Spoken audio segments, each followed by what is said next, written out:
ನಾನು ಈಗಷ್ಟೇ ಬಂದೆ, ಯಾಕೆ ಹಾಗೆಲ್ಲ ಅವ್ರ ಬಗ್ಗೆ ಮಾತಾಡ್ತಿದ್ದೀರಾ? ಓ, ಇವಳು ಕೇಳಿಸ್ಕೊಂಡಿಲ್ವಾ? ವೇದಾಂತ್, ಈಗ ನನ್ನ ಡ್ರಾಮಾ ನೋಡಿ ನೀನು ಸುಸ್ತಾಗಿ ಹೋಗ್ತೀಯಾ? ವಾಟ್? ನೀನೇನು ಕೇಳಿಸ್ಕೊಳ್ಳಿಲ್ಲ? ಅಮೂಲ್ಯ, ನೀವು ಲೇಟಾಗಿ ಬಂದಿದ್ದೆ ಒಳ್ಳೇದಾಯ್ತು. ಇಷ್ಟೊತ್ತು ಸಂಸ್ಕಾರ ಇರುವಂಥ ಹೆಣ್ಮಕ್ಳು ಕೇಳಿಸ್ಕೊಳ್ಳೋ ಅಂಥದ್ದು ಇಲ್ಲೇನೂ ನಡೀಲೇ ಇಲ್ಲ.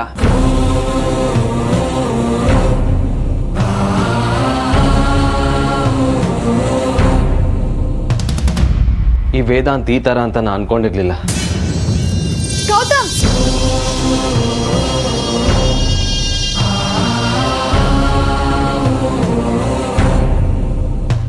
Look, listen.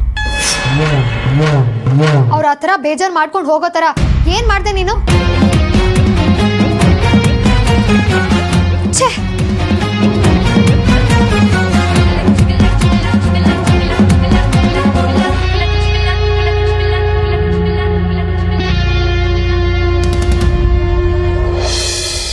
Gautam Gautam Gautam, please ಬೇಜಾರು ಮಾಡ್ಕೋಬೇಡಿ. ಇವತ್ತು ನಿಮ್ಮ ಬರ್ಡೇ, ನೀವು ತುಂಬ ಸೆನ್ಸಿಟಿವ್ ಅಂತ ನನಗೆ ಗೊತ್ತು. ಪ್ಲೀಸ್ ಅಲ್ಲಿ ಏನು ನಡೀತು ಅಂತ ಹೇಳಿ. ನೀವೆಲ್ಲ ನಾನು ಏನು ಅನ್ಕೊಂಡಿದ್ದೀರಾ? ಚಪ್ಪಲಿ ಕೊಟ್ಟು ಹೊಡೆಸ್ಕೊಳ್ಳೋದು ಅಂದರೆ ಇದೇ ಇರಬೇಕಲ್ವಾ? ನಾನು ಆರ್ತಿ ಮತ್ತು ವಿಕ್ಕಿನ ಒಂದು ಮಾಡೋಣ ಅಂತ ಪ್ರಯತ್ನ ಪಟ್ಟಿದ್ದಕ್ಕೂ ಒಳ್ಳೆ ಮರ್ಯಾದೆ ಕೊಟ್ಟರೆ ಬಿಡಿ. ಪ್ಲೀಸ್ ಗೌತಮ್, ಹಾಗೆಲ್ಲ ಹೇಳಬೇಡಿ. ಇದ್ರಲ್ಲಿ ನನ್ನನ್ನು ಸೇರಿಸ್ಬೇಡಿ. ನಿಮಗೆ ನೋವಾಗಿದೆ, ಅದಕ್ಕೆ ನೀವು ಈಗ ಮಾತಾಡ್ತಿದ್ದೀರಾ ಅಂತ ನನಗೆ ಅರ್ಥ ಆಗುತ್ತೆ. ಆ ವೇದಾಂತ್ ಏನಂತ ಅಂತ ಹೇಳಿ. ಅದು ನನ್ನ ಬಾಯಲ್ಲಿ ಹೇಳಿಸಿ ನನ್ನ ನಾಲ್ಗಿನೂ ಮೈಲ್ಗೆ ಮಾಡಬೇಡಿ ಅಮೂಲ್ಯ. ಸಂಸ್ಕಾರ ಇರೋರು ಆಡೋ ಮಾತಲ್ಲ ಅದು.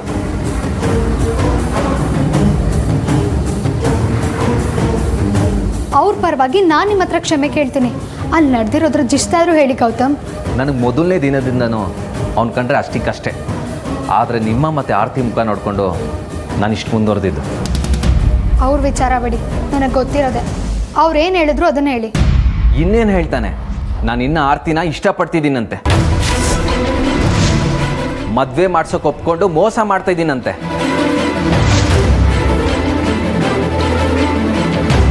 ನಾನು ಯಾಕೆ ಹಾಗೆಲ್ಲ ಮಾಡ್ತೀನಿ ಅಮೂಲ್ಯ? ನನಗೆ ಇಂಥ ಯೋಚನೆ ಕೂಡ ಬರಲ್ಲ. ಜನ ಹೀಗೂ ಕಲ್ಪನೆ ಮಾಡ್ಕೋಬೋದು ಅಂತ ನಂಗೆ ಈಗಲೇ ಗೊತ್ತಾಗಿದ್ದು. ನಾನು ವಿಕ್ಕಿ ಮತ್ತು ಆರ್ತಿ ಮಧ್ಯೆ ಬ್ರಿಡ್ಜ್ ಆಗಕ್ಕೆ ನೋಡ್ತೀನಿ ಹೊರತು ಬಾಂಬ್ ಹಾಕಕ್ಕಲ್ಲ.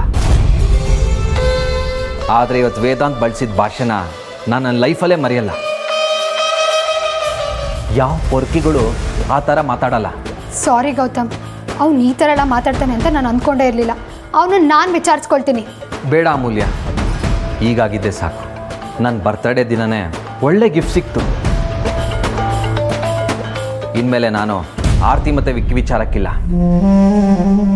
ಈ ಫೇಕ್ ಮದುವೆ ಸವಾಸನೆ ಸಾಕು. I am sorry. ಇನ್ನು ಮುಂದೆ ಈ ವಿಚಾರದಲ್ಲಿ ನಾನೇನೂ ಹೆಲ್ಪ್ ಮಾಡೋಕ್ಕಾಗಲ್ಲ.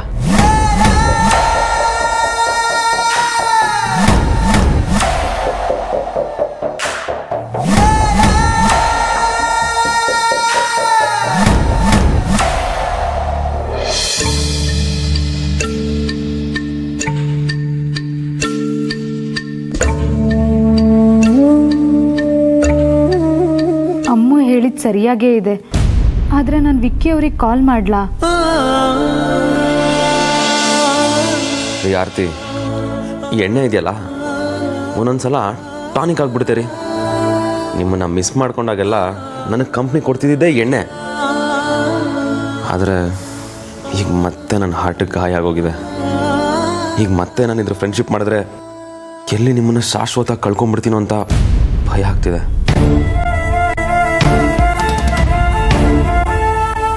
ಫೋನ್ ಕೊಡು ಅಂಜು.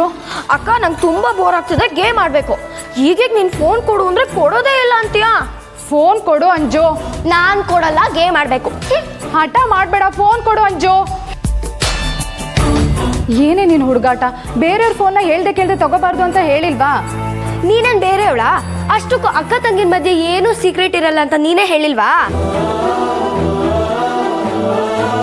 ಅದು ಹಾಗಲ್ಲ ಕಣೆ. ಹೋಗಕ್ಕ, ಇದು ಮೋಸ. ಗೇಮ್ ಮಾಡ್ತೀನಿ ಕೊಡು ಅಂದ್ರೆ ಕೊಡೋದೇ ಇಲ್ಲ ಅಲ್ವಾ? ನೀನೇ ಇಟ್ಕೋ, ನನಗೆ ಬೇಡ.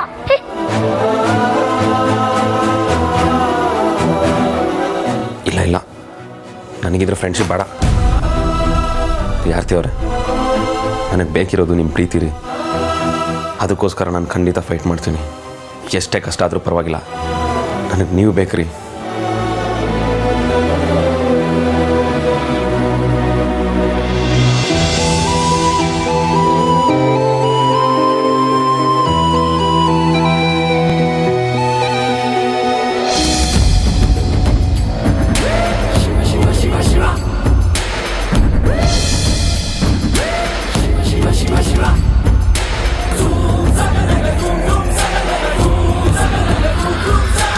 ಗೌತಮ್ ಜೊತೆ ಇಲ್ಲೇನ್ ನಡೀತು?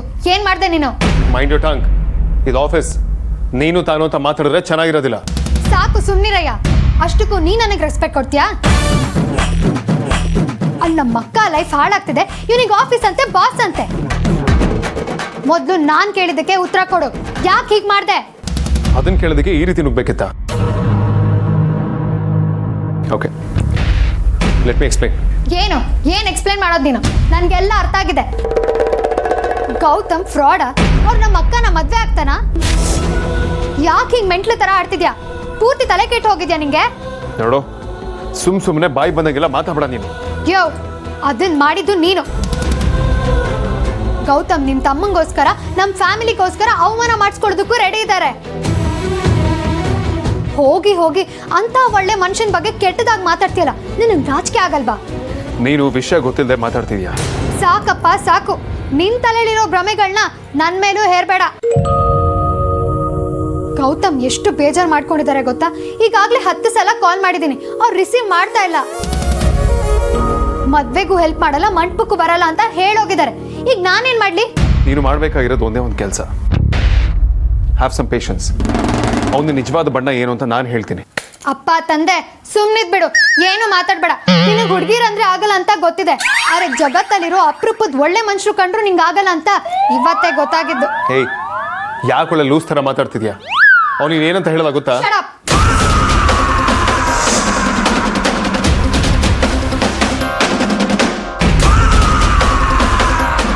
ನೀನ್ ಒಂದೇ ಒಂದು ಮಾತು ಗೌತಮ್ ಬಗ್ಗೆ ಆಡಿದ್ರು ನಾನ್ ಸುಮ್ನಿರಲ್ಲ. ನೀನ್ ಏನ್ ಮಾಡ್ತೀಯೋ ನಂಗೆ ಗೊತ್ತಿಲ್ಲ. ನೀನ್ ರಿಕ್ವೆಸ್ಟ್ ಮಾಡ್ತೀಯೋ, ಕನ್ವಿನ್ಸ್ ಮಾಡ್ತೀಯೋ, ಕೈ ಮುಗಿತೀಯೋ, ಕಾಲ್ ಹಿಡಿತೀಯೋ, ನಂಗೆ ಅದೆಲ್ಲ ಗೊತ್ತಿಲ್ಲ. ಆದ್ರೆ ಗೌತಮ್ ಮೊದ್ಲಿನ ತರ ಆಗ್ಬೇಕಷ್ಟೇ.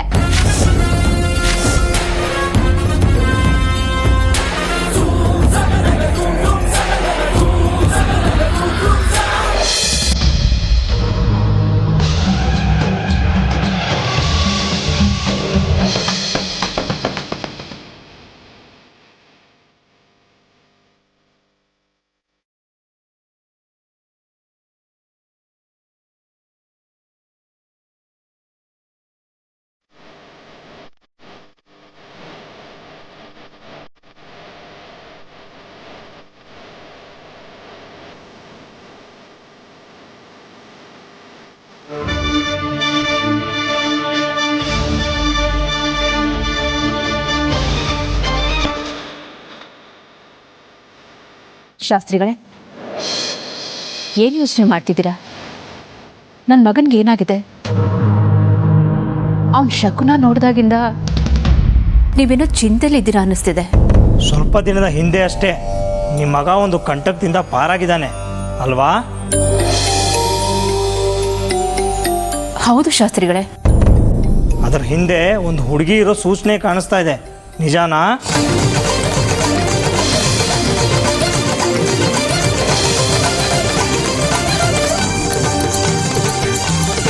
ಹೌದು ಶಾಸ್ತ್ರಿಗಳೇ, ಅದೇ ಹುಡುಗಿನೇನ ನಮ್ಮ ಮಿಕ್ಕಿ ಪ್ರೀತಿಸ್ತಿರೋದು. ಹೌದು, ತುಂಬ ಮಾತಾಡೋ ಹುಡುಗ. ನೀವು ಎಷ್ಟೇ ಕೇಳಿದ್ರು ಅವಳು ಯಾರು ಅಂತ ಬಾಯಿ ಬಿಡ್ತಾ ಇಲ್ಲ ಅಲ್ವಾ? ನೀವು ಹೇಳ್ತಿರೋದು ನಿಜ ಶಾಸ್ತ್ರಿಗಳೇ. ನನ್ನ ಮಗನಿಗೆ ಏನಾಗಿದೆ? ಇದೆಲ್ಲ ಯಾವಾಗ ಸರಿ ಹೋಗುತ್ತೆ? ಇದಕ್ಕೆ ಪರಿಹಾರ ಅಂತ ಯಾವುದಾದ್ರೂ ಪೂಜೆ ಪುನಸ್ಕಾರ ಇರಬೇಕಲ್ವಾ? ಏನಮ್ಮ, ನೀವು ನಾನು ಎಷ್ಟು ವರ್ಷದಿಂದ ನೋಡ್ತಾ ಇದ್ದೀರಾ? ಅನುಕೂಲಕ್ಕೆ ಗ್ರಹಗತಿಗಳನ್ನು ಬದಲಾಯಿಸೋಕ್ಕೆ ಸಾಧ್ಯನಾ? ಇದು ಒಂದು ವಿಧಿನಮ್ಮ. ಹಣೆ ಬರ ಬದಲಾಯಿಸೋಕ್ಕೆ ಸಾಧ್ಯ ಇಲ್ಲ.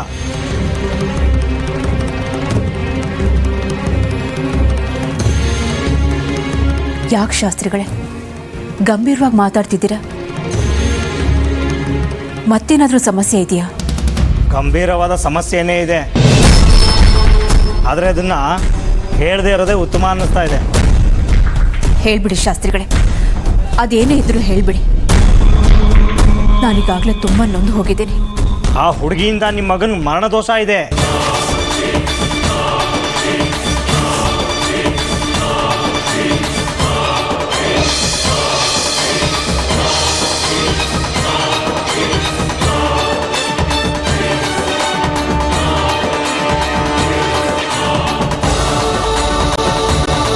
ಶಾಸ್ತ್ರಿಗಳೇ, ಏನು ಹೇಳ್ತಾ ಇದ್ದೀರಾ?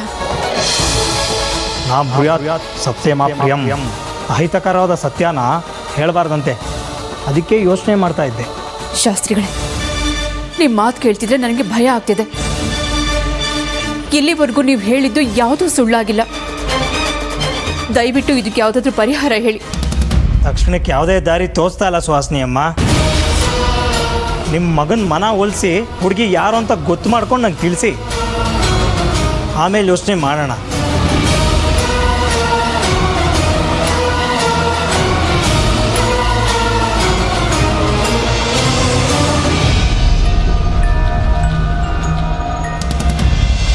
ನಾನು ಅವಾಗಿಂದ ನೋಡ್ತಾನೆ ಇದ್ದೀನಿ. ಸುಮ್ಮನೆ ಇದ್ದೀನಿ ಅಂತ ಮನ್ಸಿಗೆ ಬಂದಂಗೆಲ್ಲ ಮಾತಾಡ್ತಿದ್ಯಾ? ಯಾಕೆ ಹೇಳು? ನೀನು ತಪ್ಪು ಮಾಡಿದ್ಯಾ, ಅದಕ್ಕೆ ಸುಮ್ಮನಿದ್ಯಾ? ಅದು ನಿನ್ನ ಭ್ರಮೆ. ನೀನು ನನಗೆ ಇಷ್ಟೊಂದು ಡಿಸ್ರೆಸ್ಪೆಕ್ಟ್ಫುಲ್ ಆಗಿ ಮಾತಾಡ್ತಿರೋ, ನಾನು ಯಾಕೆ ಸುಮ್ಮನೆ ಇದ್ದೀನಿ ಹೇಳು? ವಿಕ್ರಾಂತ್ಗೋಸ್ಕರ. ಈ ಗೌತಮ್ ನನಗೆ ಯಾರೂ ಅಲ್ಲ. ಹಾಗಿರುವಾಗ ನಾನು ಯಾಕೆ ಅವನ ಬಗ್ಗೆ ಇಲ್ಲ ಸಲ್ಲದೆಲ್ಲ ಹೇಳ್ತೀನಿ? ಯಾರಿಗೊತ್ತು? ಅದನ್ನ ನೀನೇ ಹೇಳಬೇಕು. ನೋಡು, ನಿನಗೆ ನನ್ನ ಕಂಡ್ರೆ ಆಗೋದಿಲ್ಲ. ಕೋಪ ಅನ್ನೋ ಒಂದೇ ಒಂದು ಕಾರಣ ಇಟ್ಕೊಂಡು ಗೌತಮ್ ಪರ ಸಪೋರ್ಟ್ ಮಾಡ್ಕೊಂಡು ನಿಂತ್ಕೊಬೇಡ. ಯೋ, ನಾನು ಯಾರ ಪರನೂ ನಿಲ್ತಾ ಇಲ್ಲ. ನನಗೆಲ್ಲದಕ್ಕಿಂತ ಹೆಚ್ಚಾಗಿ ನನ್ನ ಅಕ್ಕ ಮತ್ತೆ ನನ್ನ ಫ್ಯಾಮಿಲಿನೇ ನನಗೆ ಇಂಪಾರ್ಟೆಂಟು. ನೀನ್ ಮೊದಲು ಗೌತಮ್ ಹತ್ರ ಸಾರಿ ಕೇಳು ಅಷ್ಟೇ. ಹೇಯ್, ಎಲ್ಲದಕ್ಕೂ ಒಂದು ಲಿಮಿಟ್ ಇದೆ. ಆ ಫ್ರಾಡ್ ಹತ್ರ ಸಾರಿ ಕೇಳೋದಕ್ಕೆ ನನಗೇನು ಹುಚ್ಚಿಡ್ದಿದ್ಯಾ? ನಾನು ಕೇಳೋದು ಇಲ್ಲ.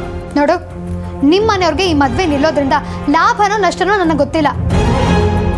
ಆದ್ರೆ ಇದು ನಮ್ಮ ಅಮ್ಮನ ಕನಸು, ನಮ್ಮ ಅಪ್ಪನ ಶ್ರಮ. ಅದನ್ನ ಹಾಳಾಗೋದಕ್ಕೆ ನಾನು ಬಿಡಲ್ಲ. ನಾನು ಅದನ್ನೇ ಹೇಳ್ತಿರೋದು.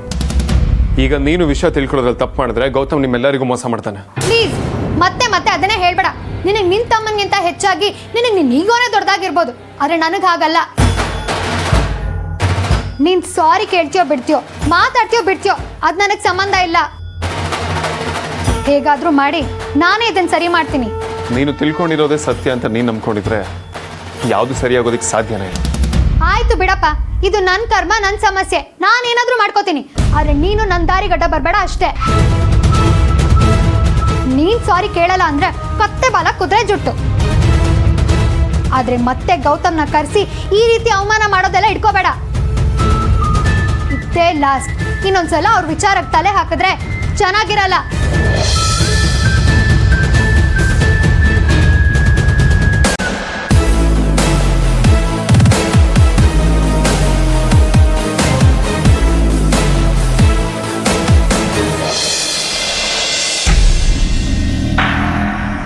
ವಿಕ್ಕಿ, ನಿನ್ನ ಹತ್ರ ಮಾತಾಡಬೇಕು.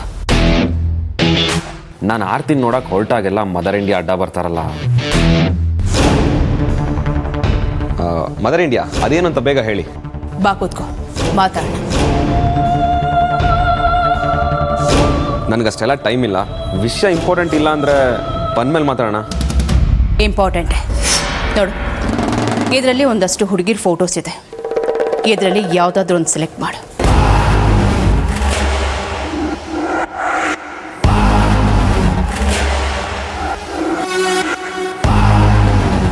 ನೀನು ಹೇಗೂ ಸಾರಿಕನ್ನ ಬೇಡ ಅಂದ್ಯಲ್ಲ, ಅದಕ್ಕೆ ಒಂದಷ್ಟು ಜನ ಹುಡುಗಿರ ಪ್ರೊಫೈಲ್ನ ಸೆಲೆಕ್ಟ್ ಮಾಡಿದ್ದೀನಿ. ನೀನು ನೋಡು. ಅಮ್ಮ, ಯಾರನ್ನೋ ಮದುವೆ ಆಗೋದಿದ್ರೆ ನನ್ನ ಸಾರಿಕನೇ ಮದುವೆ ಆಗ್ತಿರ್ಲಿಲ್ವಾ? ಯಾಕೆ ನಿಮ್ಗೆ ಎಷ್ಟೇ ಹೇಳಿದ್ರು ಅರ್ಥ ಆಗ್ತಿಲ್ಲ? ನಾನೊಬ್ಳನ್ನ ಪ್ರೀತಿಸ್ತಿದ್ದೀನಿ. ಮದುವೆ ಅಂತ ಆಗೋದಿದ್ರು ಅವಳನ್ನೇ. ಇದೇ ನಿನ್ನ ಕೊನೆ ನಿರ್ಧಾರ ಅನ್ನೋದಾದರೆ ಆ ಹುಡುಗಿ ಯಾರು ಅಂತ ಹೇಳು.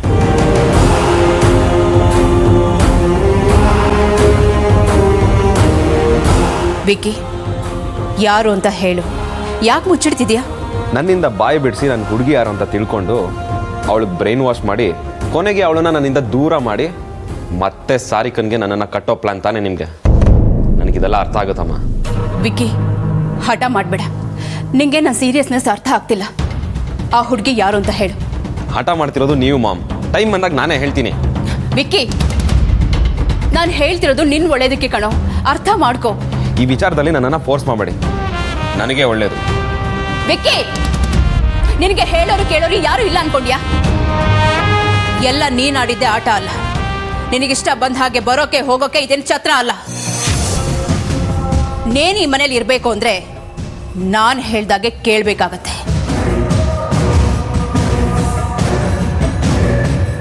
ವಿಷಯ ಇಲ್ಲಿವರೆಗೂ ಬಂತು ಅಂದರೆ ನಿಮ್ಮ ಮಾತಿನ ಅರ್ಥ ಏನು ಅಂತ ಕ್ಲಿಯರ್ ಆಯಿತು ಬಿಡಿ. ನೀವೆಲ್ಲ ಇಲ್ಲೇ ಸುಖವಾಗಿರಿ, ನಾನು ಎಲ್ಲಾದರೂ ಹೊರಗಡೆ ಹೋಗಿ ಸಾಯ್ತೀನಿ. ಅಲ್ಲಾದರೂ ನಿಮ್ಮ ಕಾಟ ಇಲ್ಲದೆ ನೆಮ್ಮದಿಯಾಗಿರ್ಬೋದು. ವಿಕ್ಕಿ,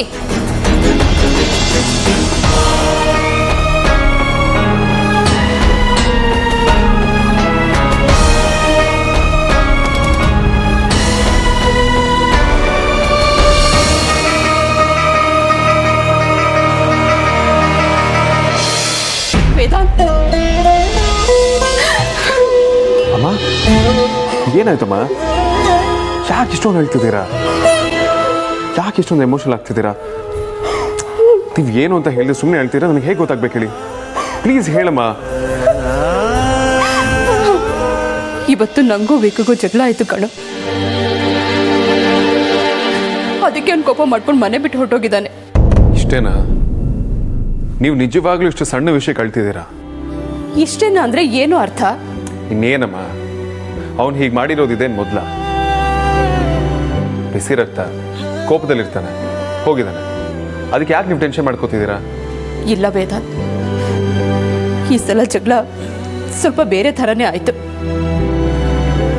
ನಾನು ಮನೇಲಿರೋದು, ಮನೆಗೆ ಬರೋದೇ ಪ್ರಾಬ್ಲಮ್ ಅನ್ನೋ ಹಾಗಿದ್ರೆ ನಾನು ಈ ಮನೆಗೆ ಮತ್ತೆ ವಾಪಸ್ ಬರಲ್ಲ ಅಂತ ಹೇಳಿ ಹೋಗಿದ್ದಾನೆ.